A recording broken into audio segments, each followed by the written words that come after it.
क्या कभी आपने सोचा है कि कभी-कभी चुप रहना बोलने से ज्यादा ताकतवर हो सकता है? दुनिया में ज्यादातर लोग यही मानते हैं कि अपनी बात कह देना ही सबसे बड़ी जीत है। लेकिन क्या होगा अगर आपकी चुप्पी ही सबसे बड़ा जवाब बन जाए? सोचिए, अगर कोई आपको भला बुरा कहे, गुस्सा करे, उकसाए, फिर भी आप शांत रहें, क्या आप हारेंगे या फिर चुप्पी की ताकत से जीत हासिल करेंगे? बुद्ध ने अपने शिष्य को कुछ अनोखी परीक्षाओं से गुजरने को कहा, जहां न तलवार काम आई न शब्द, बल्कि सिर्फ और सिर्फ चुप्पी। कैसे उसने सीखा कि चुप्पी ही सबसे बड़ा ज्ञान है। इस वीडियो में हम आपको एक ऐसी शक्ति की कहानी सुनाने वाले हैं जो अनकही है लेकिन सबसे प्रभावशाली है। तो आखिर तक देखिए, क्योंकि आज की कहानी आपके सोचने का तरीका बदल सकती है। तो वीडियो को पूरा देखिए, क्योंकि अधूरे वीडियो में आपको आधी बात ही समझ आएगी। अगर आपने हमारे चैनल को अभी तक सब्सक्राइब नहीं किया है तो सब्सक्राइब कर लीजिए, साथ ही एक प्यारा सा कमेंट भी कर दीजिए। नमस्कार दोस्तों, डेयर इंस्पायर्ड यूट्यूब चैनल पर आप सबका स्वागत है।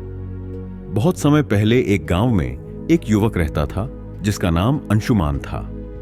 वह बहुत ही अधीर और गुस्सैल स्वभाव का था। छोटी छोटी बातों पर बहस करना और हर बात का उत्तर तुरंत देना उसकी आदत बन चुकी थी। धीरे धीरे उसके इस स्वभाव के कारण लोग उसे कतराने लगे। अंशुमान खुद भी इस बात को महसूस करता था कि उसका स्वभाव उसके जीवन में शांति और खुशियां लाने के बजाय तनाव और अकेलापन बढ़ा रहा है। लेकिन वह समझ नहीं पा रहा था कि उसे इस स्थिति से कैसे बाहर निकलना चाहिए। एक दिन उसने सुना कि पास के जंगल में भगवान बुद्ध का प्रवचन हो रहा है। बुद्ध के बारे में उसने बहुत कुछ सुन रखा था, उनकी करुणा, उनका ज्ञान और उनके द्वारा दी गई जीवन की शिक्षाएं। यह सुनकर अंशुमान ने सोचा, शायद मुझे मेरे सवालों के जवाब वहां मिल जाएं। वह जल्दी ही प्रवचन स्थल पर पहुंचा। वहां बड़ी भीड़ जमा थी। बुद्ध अपने सरल और स्पष्ट शब्दों में जीवन की गहराइयों को समझा रहे थे। उसी समय बुद्ध ने सभा को संबोधित करते हुए कहा, यदि तुम अपने जीवन में सच्चा बदलाव लाना चाहते हो तो 10 जगहों पर चुप रहना सीखो। यह सुनकर अंशुमान को कुछ आशा की किरण दिखी। प्रवचन समाप्त होने के बाद वह बुद्ध के पास गया और उनके चरणों में झुककर बोला, भगवान, आपने कहा कि बदलाव लाने के लिए 10 जगहों पर चुप रहना चाहिए। कृपया मुझे विस्तार से समझाइए कि यह 10 जगह कौन सी हैं और मैं उन्हें अपने जीवन में कैसे अपना सकता हूं। बुद्ध मुस्कुराए और बोले, यह जानने के लिए तुम्हें धैर्य, अनुशासन और आत्मनिरीक्षण की आवश्यकता होगी। अगर तुम इन शिक्षाओं को अपनाने के लिए तैयार हो। अंशुमान ने सहमति जताई और इस तरह उसकी यात्रा शुरू हुई। पहला स्थान, जब कोई तुम्हारी आलोचना करे। बुद्ध ने अंशुमान को पहले स्थान की शिक्षा दी। अंशुमान, जब कोई तुम्हारी आलोचना करे तो चुप रहो। आलोचना तुम्हारे लिए सीखने का अवसर है। यदि तुम गुस्से में प्रतिक्रिया दोगे तो तुम कुछ भी नहीं सीख पाओगे। लेकिन अगर तुम चुप रहकर सोचोगे तो तुम समझ सकोगे कि वह आलोचना सही है या गलत। बुद्ध ने उसे एक उदाहरण दिया। एक बार एक व्यक्ति ने मुझे अपशब्द कहे। मैंने चुप रहकर उसकी बात सुनी। जब वह थक गया तो मैंने उससे पूछा, अगर तुम किसी को उपहार दो और वह उसे ना ले तो वह उपहार किसके पास रहेगा?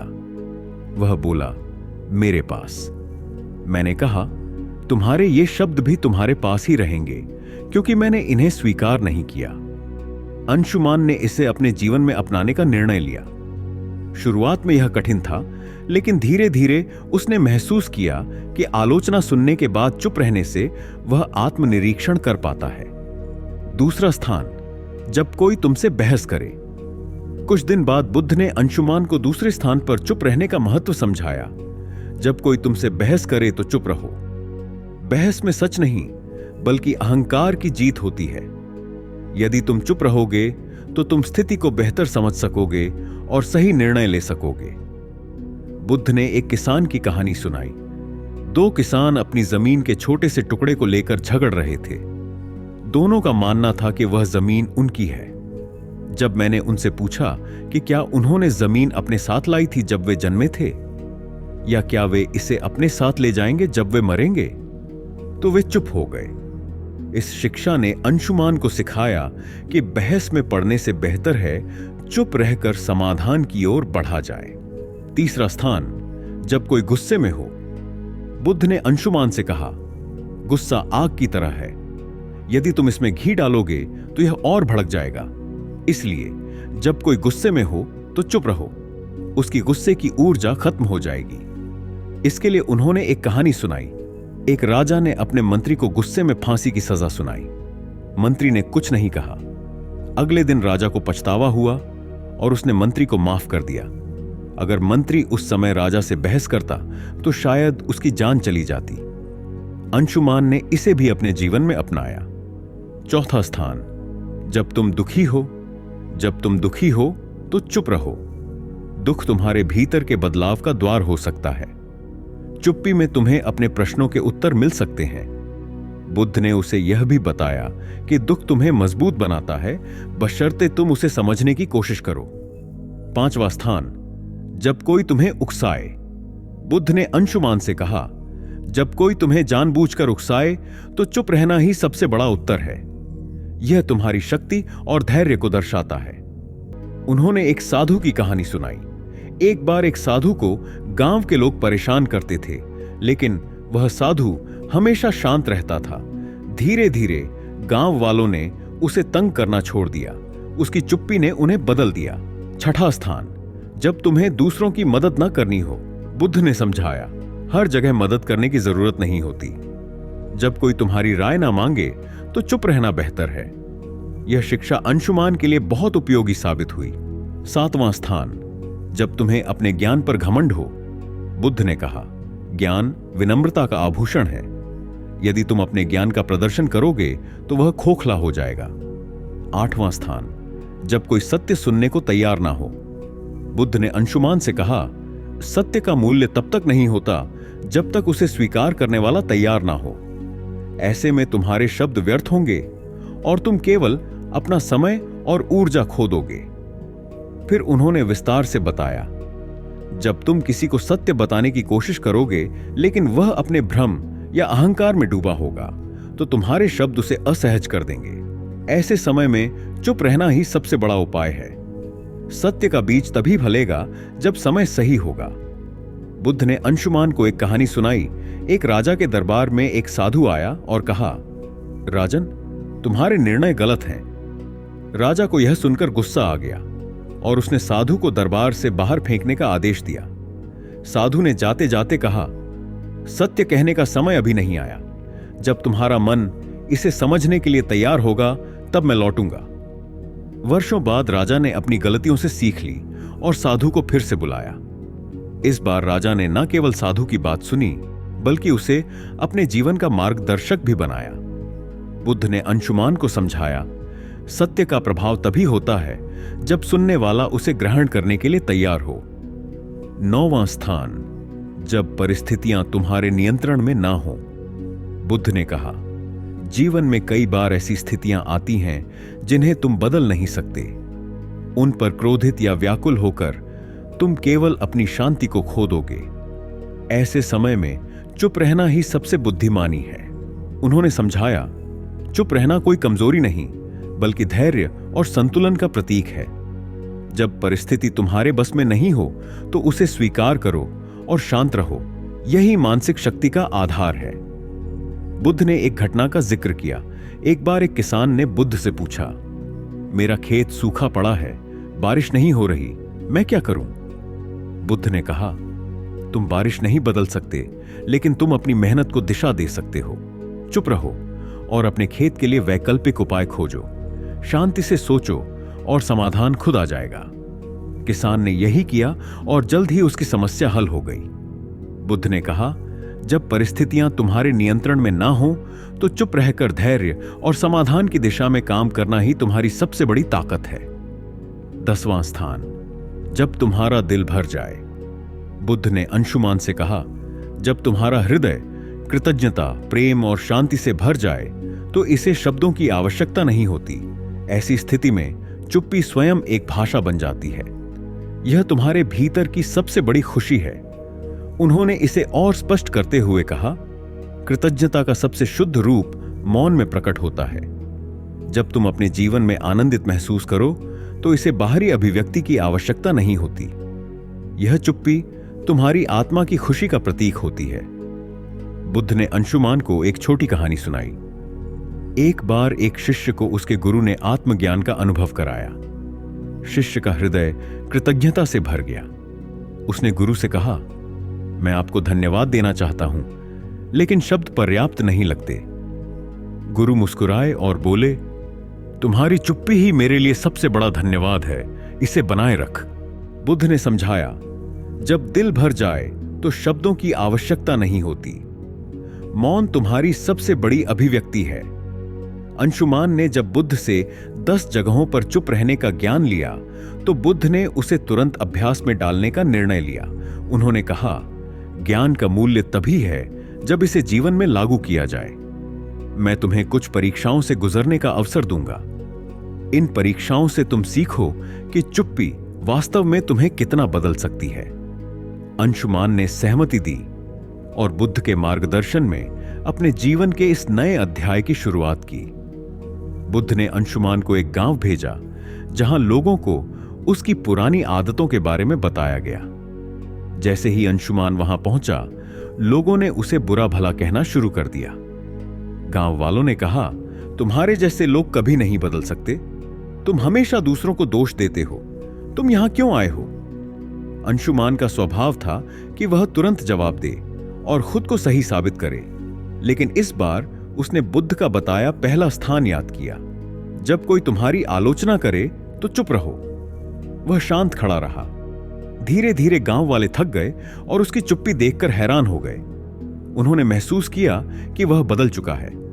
अंशुमान बुद्ध के पास लौटा और कहा, भगवान, चुप रहना कठिन था, लेकिन इससे मुझे एक नई ऊर्जा मिली। बुद्ध मुस्कुराए और बोले, यही पहला कदम है। अब अगली परीक्षा के लिए तैयार हो जाओ। दूसरी परीक्षा, जब कोई बहस करे। बुद्ध ने अंशुमान को एक व्यापारी के पास भेजा जो हमेशा अपने ग्राहकों से बहस करता रहता था। बुद्ध ने कहा, इस व्यापारी से कोई सवाल पूछो और जब वह बहस करे तो चुप रहो। अंशुमान व्यापारी के पास गया और पूछा, आपके सामान की कीमत इतनी अधिक क्यों है? व्यापारी तुरंत गुस्से में आ गया और बहस करने लगा, तुम्हें क्या पता कि मैं कितनी मेहनत करता हूं? क्या तुम मेरे काम की कदर नहीं करते? अंशुमान ने बुद्ध के दूसरे स्थान को याद किया, जब कोई बहस करे तो चुप रहो। वह शांत खड़ा रहा। उसकी चुप्पी ने व्यापारी को सोचने पर मजबूर कर दिया। उसने महसूस किया कि बहस का कोई अर्थ नहीं है। तीसरी परीक्षा, गुस्से का सामना करना। अब बुद्ध ने अंशुमान को एक ऐसे व्यक्ति के पास भेजा जो अपने गुस्से के लिए कुख्यात था। अंशुमान को उसके पास जाकर मदद मांगने को कहा।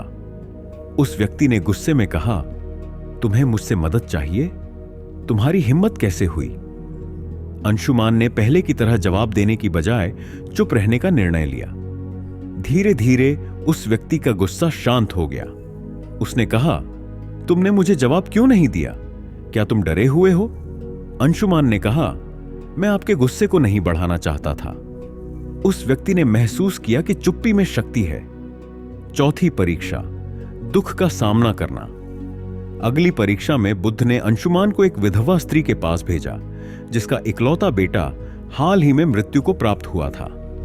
वह स्त्री अपनी पीड़ा में किसी से बात नहीं करती थी। बुद्ध ने कहा, उसके पास जाओ और बिना कुछ कहे उसकी मदद करो। अंशुमान उसके पास गया और बस उसके पास बैठा रहा। उसने कुछ नहीं कहा, लेकिन उसकी मौन उपस्थिति ने स्त्री को सांत्वना दी। उसने पहली बार किसी से अपनी कहानी साझा की और अपने दुख से उभरने का प्रयास किया। बुद्ध ने कहा, दुख में चुप्पी कई बार शब्दों से अधिक प्रभावी होती है। पांचवी परीक्षा, उकसावे का सामना करना। बुद्ध ने अंशुमान को एक ऐसे समूह के पास भेजा जो उसे उकसाने के लिए तैयार था। उन्होंने अंशुमान को अपमानजनक बातें कहीं, लेकिन अंशुमान शांत रहा। उसकी चुप्पी ने उन्हें हार मानने पर मजबूर कर दिया। परीक्षाओं के बीच अंशुमान ने बुद्ध से पूछा, भगवान, चुप रहना कैसे इतना प्रभावी हो सकता है? बुद्ध ने कहा, एक बार एक राजा ने एक साधु से पूछा, जीवन में सबसे बड़ी ताकत क्या है? साधु ने राजा को एक कटोरा पानी और तेल दिया। उसने कहा, पानी और तेल को मिलाओ। राजा ने कोशिश की, लेकिन तेल पानी में घुल नहीं पाया। साधु ने कहा, चुप्पी तेल की तरह है, इसे आपसे अलग नहीं किया जा सकता। जब तक तुम इसे संभालोगे, यह तुम्हारी सबसे बड़ी ताकत रहेगी। अंत की परीक्षा, जब दिल भर जाए। अंत में बुद्ध ने अंशुमान को खुद से एक और परीक्षा लेने को कहा। उन्होंने कहा, जब तुम्हारा दिल खुशी और कृतज्ञता से भर जाए, तब चुप्पी को अपनाओ। अंशुमान ने महसूस किया कि जब वह अपनी सभी परीक्षाओं में सफल हुआ, तो उसका दिल शांति और आनंद से भर गया। उसने बुद्ध के चरणों में झुककर कहा, भगवान, मैं बदल चुका हूं। अब मैं जानता हूं कि चुप्पी ही सच्चा ज्ञान है। तो दोस्तों, अब आप समझ गए होंगे कि चुप रहना कमजोरी नहीं, बल्कि सबसे बड़ी ताकत है। अंशुमान की तरह हम सभी जिंदगी में ऐसी परीक्षाओं से गुजरते हैं, जब लोग हमें भड़काने की कोशिश करते हैं, जब गुस्सा हमें अंदर से जला देता है, जब बहस हमें थका देती है, या जब दुख हमें तोड़ देता है। लेकिन अगर हम इन पलों में बोलने की जगह चुप रहकर खुद को संभालें, तो हम हालात को बेहतर तरीके से काबू कर सकते हैं। बुद्ध की इस सीख को अपनाकर आप अपनी जिंदगी में भी संतुलन और शांति ला सकते हैं। जब अगली बार कोई आपको उकसाने की कोशिश करे, तो बस मुस्कुराइए और याद रखिए, आपकी चुप्पी ही आपकी सबसे बड़ी जीत है। अगर आपको यह कहानी पसंद आई हो और आपको लगा हो कि इससे कुछ नया सीखने को मिला, तो वीडियो को लाइक करना ना भूलें। और अगर आप ऐसी ही प्रेरणादायक कहानियां सुनना चाहते हैं, तो चैनल को सब्सक्राइब कर लें। अब जाते जाते एक सवाल, क्या आपको कभी ऐसा लगा है कि चुप रहकर आप किसी हालात को और अच्छे से संभाल सकते थे? अपने विचार कमेंट में जरूर बताएं, क्योंकि आपकी राय हमारे लिए बहुत मायने रखती है। मिलते हैं अगले वीडियो में, तब तक के लिए शांति और समझ बनाए रखें। धन्यवाद।